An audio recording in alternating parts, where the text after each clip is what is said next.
guys, it's Hannah. So today's video is going to be a video on how I repaired my damaged slash bleached hair. So first I'm going to give you a quick background on my hair's journey so you can kind of understand what I'm coming from. First thing I want to say is I have baby fine hair, like super fine, like you look at it wrong and it'll snap off. Okay, so in high school I used to home bleach it because I thought I was cool, and I will show you a picture here. It was relatively long, still very thin. No matter what I do, my hair is really thin, even if it's all my natural. And I would kind of home bleach it. I thought it looked cool. Now that I look back at pictures of it, it was basically bright ass yellow. But you know, what are you gonna do? So that is kind of what my starting ground was. Then I went to beauty school right after I got out of high school, and everyone was like cutting their hair all cute and short and like whatever, so I kind of cut my hair like medium short. It was real cute, whatever, still had my highlights going and everything. And then I had a girl dye my hair darker because the blonde was just getting too hard to maintain for me and I kind of wanted a little change, and we put the wrong toner on. Basically we put like a demi-permanent color on first so that my hair would soak it up and it would fill in all the blonde. I don't know how to explain this, but basically my hair was really super porous because it was super blonde, and so we were putting a demi-permanent on to fill in those gaps before we put the color on so the color wouldn't just fade out. So if you guys are ever going from light to dark, make sure you put like a demi-permanent darker like toner on to fill in the gaps before you put color on, because it's gonna have it last a lot longer. But basically, so we put that on, then we put my head in a little saran wrap thing, popped me under the dryer to help it penetrate, and then she came back when it was done and my hair was basically black. We had picked out the wrong color, and so it was black with a little purple tinge in the sunlight. It was awesome. You see how pale I am? I do not pull off black hair. So basically what I did after that was I kept that for like 4 or 5 months, and then I went back to the girl and I was like, look, I need help. Like, it was the day I graduated from beauty school. I was like, you know, I'm going on vacation. I really don't want my hair to look like this. I'm going to see family members I haven't seen in forever. So what we decided to do was use a color remover instead of a bleach, because I thought that it would be less harsh. But basically what a color remover does is it just takes out all of the fake dye out of your hair and leaves you with like an orangey reddish color to work with, then you can dye over it, but it'll be lighter than it was. It's not like it's gonna turn you blonde or anything. But yeah, so we did that, but the wrong quantity was mixed up. She put, I don't know if you guys know anything about hair color, but 10 volume is like pretty gentle, and then 40 volume is like, whoa, all your hair is going to be fried off. She is 40, and put my hair in a saran wrap and we could see the color changing, so I thought it was working. I was really excited. It was turning like a bright red. I was like, whatever, I'll just color over it with like a brown.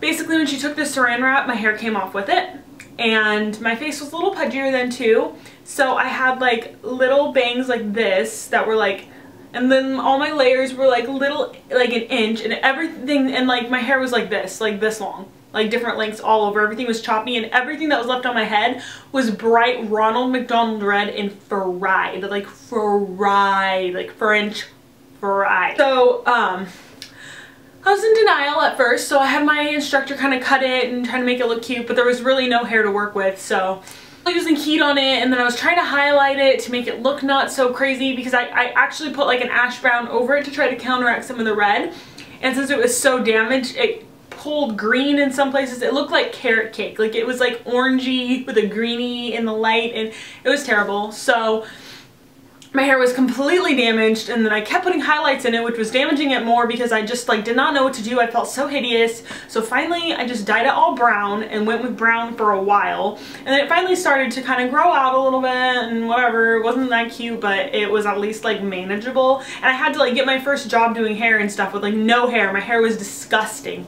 So basically at that point I decided to start lightening it again, because I had pretty much cut off all of the really like fried crispy bits. So I've had my friend slowly start to highlight it, and then I would keep having her highlight it and highlight it. She did a really good job, kept my hairs in a good condition and everything, so I just had her highlight it, and I had blonderexia.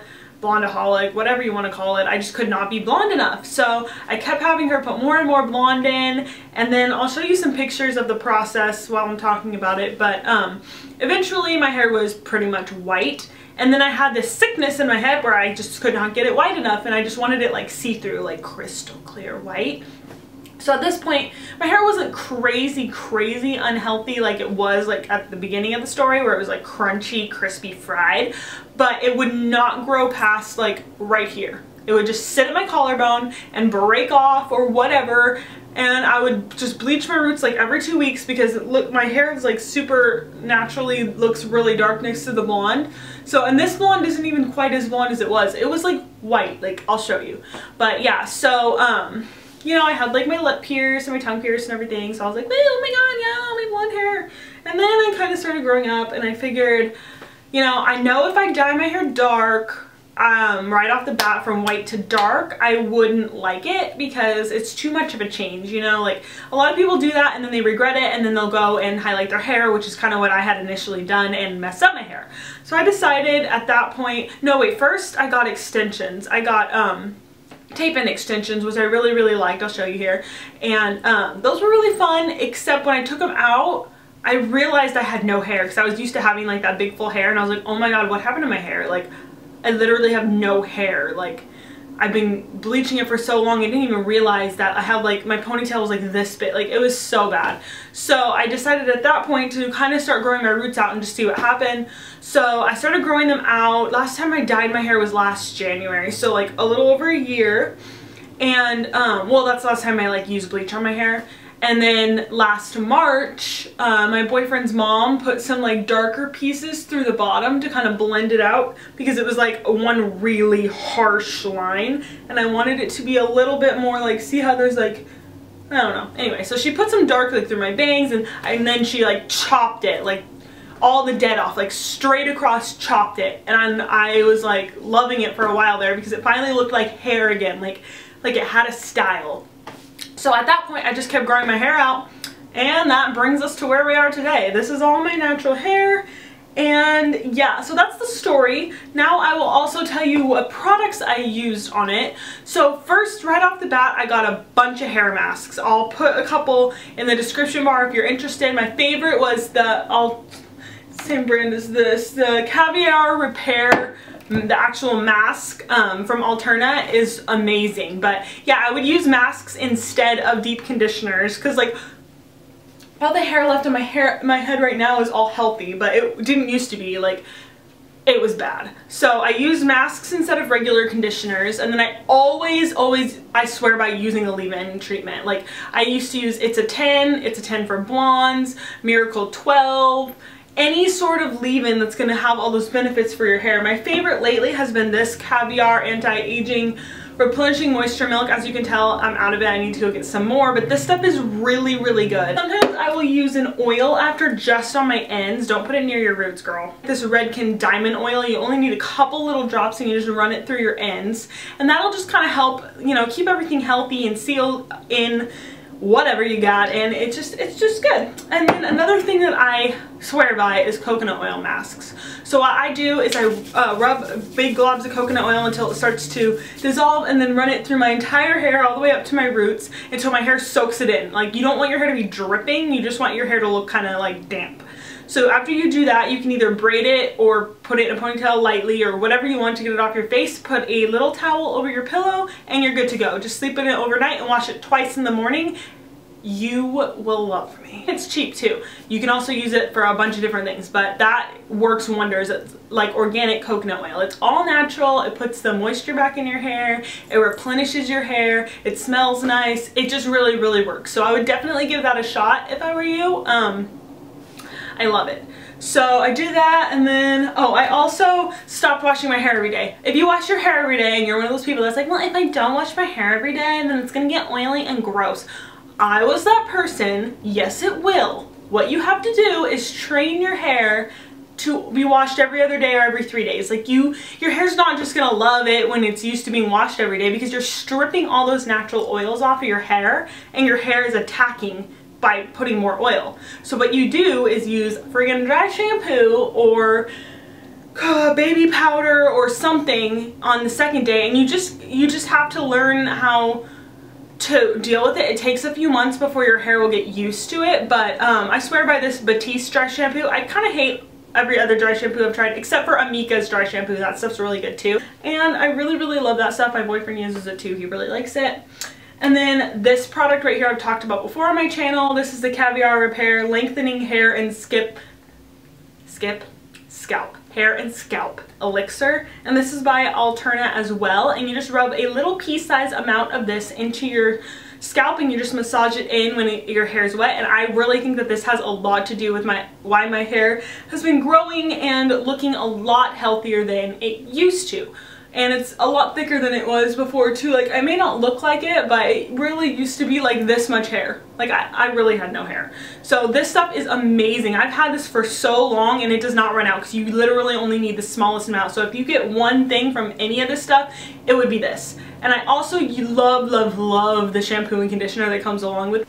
So those are pretty much the things I used in my hair. Another thing I like to say is I stopped using heat for a really long time. Like, I'm back to using heat again because my hair can take it. And this, I always use a heat protectant. Always use a heat protectant. Even if you just get the little Tresemme spray, anything, you have to protect your hair from the heat or else it's just gonna fry and crisp off. The way I style it so that it's not quite as bad, if you like have somewhere to go and you want to look presentable but you really don't want to have to like fry your hair and curl it and straighten it when it's already dead, what I did it today. Well, my hair's not really looking that great today, but you can make it look real cute. What I do is I like let it air dry until it's like 80% air dry, and then I just go in with my round brushes and I blow dry it and then roll it up and let it sit, and then I do another round brush here until I have the whole head round brush. I think I did it in my get ready with me date night video, but that's kind of how I would style my hair anytime I went somewhere, so that it looked like I tried but I didn't really use hardly any heat on it. So that is a good tip if you're trying to do that. If you have longer hair, it's easy because you can braid it or put it in a cute bun or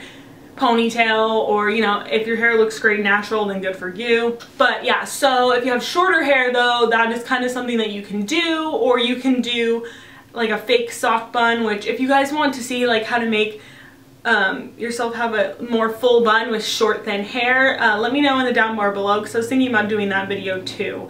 But yeah, so that is pretty much how I repaired my hair. You really have to just take time with it. I trim my hair all the time. I trim my own hair because I have a cosmetology license and I have hardly any hair, and it's really easy for me.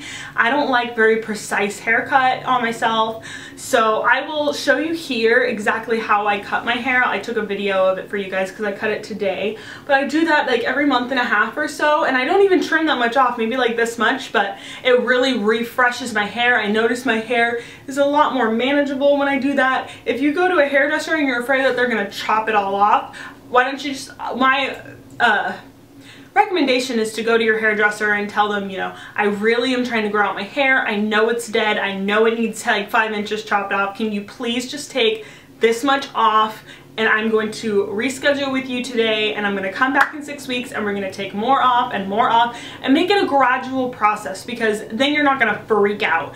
What you really need to do is trim it every 6 to 8 weeks, because if you're not trimming it every 6 to 8 weeks, it's going to get nasty to the point where you're going to need to chop inches off. So if you trim it a little bit and a little bit every 6 to 8 weeks, it will always look fabulous and healthy and grow and beautiful. But if you're like, oh, well, I'm going to grow my hair out, I'm not going to trim it at all. Girl, when your hair gets down to your hips, this much of it is going to be dead and nasty. That is not what you want. Like, there's no point of having long hair if it's going to be disgusting and crispy. Trust me, I've been there, the point where I would not cut my hair, and that was the worst thing I did for it, because then I had to chop like all of it off because it was disgusting. So that is definitely what I would recommend.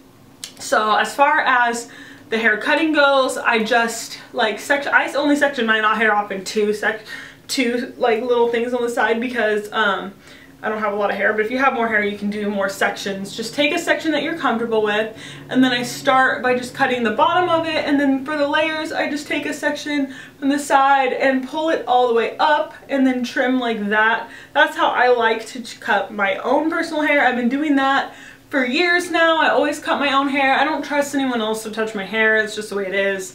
I used to let a girl in my salon cut my hair, and she was really good and she's really sweet, but I prefer to cut my own hair because then I know exactly what's going on, what's happening. If you have hair like mine, you know, it is really, really easy to cut your own hair if you just take your time, you know, very carefully, just trim it. I'm not saying this is how to cut hair, you know, because on my clients that's not really how I cut their hair. I use a lot more precision with them, but for my own personal hair I'm like, oh, you know, just trim it, and it feels healthy and it looks better. And this side of my hair is always way shorter than this side because it doesn't grow as fast, so I always have to cut more off of this side than I do off this side. So yeah, if there's anything that I forgot or any questions that you guys have, just let me know in the down bar below so that I can let you guys know if there's anything that you're confused about or anything like that, because it has been a long process and a long journey, but it's definitely worth it. Now I'm at a point where I want to dye my hair again and I feel comfortable with that. I haven't decided what color I want to do yet, but yeah, so just really like take your time and be patient with it and you will be much happier. So that is all my advice to you guys. Go ahead and give this video a thumbs up if you liked it, and don't forget to subscribe while you're here so we can give each other more tips and tricks and stay friends. So thank you guys so much for watching. I hope you have a great rest of your week. There you go. Bye guys. A little springy? I know it's definitely not spring yet, but the weather has been so nice. I live in Oregon right now. Is that car?